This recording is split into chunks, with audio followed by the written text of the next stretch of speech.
ഗുരുവായൂർ ക്ഷേത്ര സന്നിധിയിൽ വെച്ച് ഒരു വ്യക്തിക്കുണ്ടായ വിചിത്രാനുഭവം. എൻ്റെ പേര് രമേഷ് നായർ.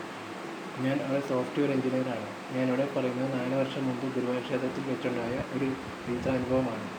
കഥ എല്ലാവർക്കും ഇഷ്ടമായ ലൈക്ക് ചെയ്യുക, ഷെയർ ചെയ്യുക, സബ്സ്ക്രൈബ് ചെയ്യുക, ബെൽ ബട്ടണും അമർത്തുക. ഇനി കഥയിലേക്ക് പോകാം. ഗുരുവായൂർ ക്ഷേത്ര സന്നിധിയിലെത്തിയതും ഒരു വ്യക്തി തിരക്കില്ലാതെ ഭാഗത്തുകൂടി ഞങ്ങളെ ക്ഷേത്ര സന്നിധിയിൽ കൊണ്ടുപോയതും അവിടെ അധികം ഭക്തരെ കാണാത്തത് കാരണം ഞങ്ങൾ കയറി തൊഴുകയും പിന്നീട് നോക്കിയപ്പോൾ ആ വ്യക്തിയെ കാണുന്നില്ല. ക്ഷേത്രനട സ്വയം തുറന്നതും ഭക്തർ അത്ഭുതപ്പെട്ടതും ഒരുമിച്ചായിരുന്നു. പിന്നീട് തൊഴുത് പ്രാർത്ഥിച്ച എല്ലാ ഭക്തരും തിരികെ പോയതും ആ വ്യക്തി ആരാണെന്ന് പോലും അറിയുകയില്ല. രാത്രി ലോഡ്ജിൽ വന്ന് നോക്കിയതും അവിടെ അത്താഴം എല്ലാം തയ്യാറാണ്. അത്താഴത്തിന് ശേഷം കിടന്നുറങ്ങി.